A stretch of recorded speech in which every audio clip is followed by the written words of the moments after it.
It was supposed to be just another day for Emily Sterling, the only daughter of one of the richest families in the county. Her father owned half the land stretching from Maple Hill to the Blue River, and their family estate was the kind you only saw in magazines. Massive gates, marble floors, and a dozen staff ready at her beck and call. But nothing in Emily's 15 pampered years could prepare her for what she was about to witness behind a dusty barn on the edge of town. She was in the countryside that morning, not by choice. Her father had dragged her along to meet some local farmers for a land lease deal. Emily wasn't interested in muddy boots or talk of crops and tractors. She stayed in the car, scrolling through her phone, bored out of her mind, until she heard a loud clang, followed by a frustrated grunt. Curious, she stepped out of the SUV, her white designer sneakers instantly regretting it. Behind a crooked wooden barn, she found the source of the noise, a rust-covered tractor with its hood wide open, and a boy, barely 11 years old, half buried in the engine, grease smudging his face and hands. "What are you doing?" Emily asked, wrinkling her nose. The boy looked up briefly. "Fixing it.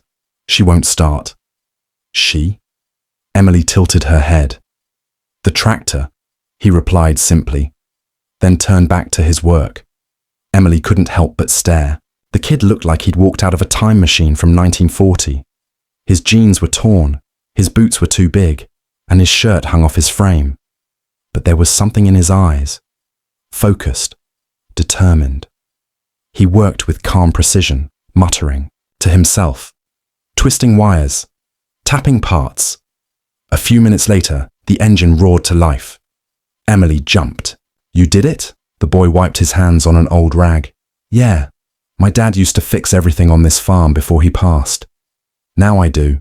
There was no brag in his voice, just fact. Something inside Emily stirred. She'd never even changed a light bulb on her own. She glanced at the boy again, suddenly feeling a strange mix of shame and awe. "What's your name?" she asked. "Luke." That was the moment everything began to shift. Over the next few weeks, Emily returned to the farm. At first, it was just curiosity. Then it became something more.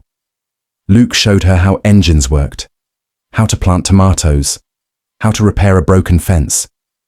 She watched him balance school, house chores, and farm work all on his skinny shoulders.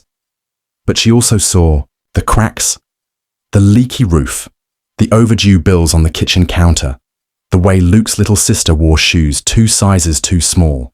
Their mother, tired and working double shifts, still greeted Emily with a smile every time. Emily began asking questions she'd never asked before, about struggle, about dignity, about surviving when the world seemed indifferent.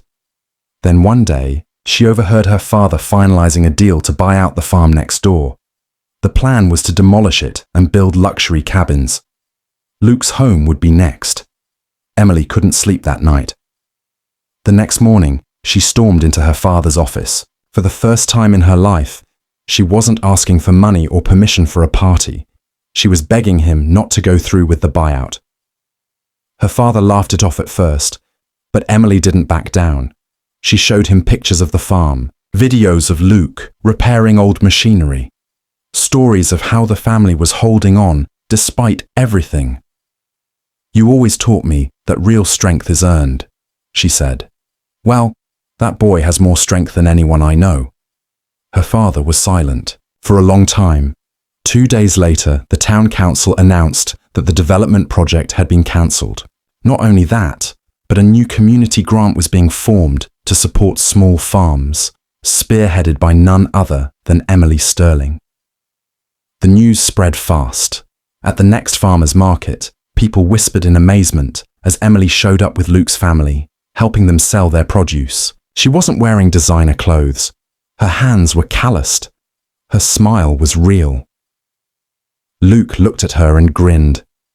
"Didn't think you had it in you, city girl." She smirked. "Neither did I."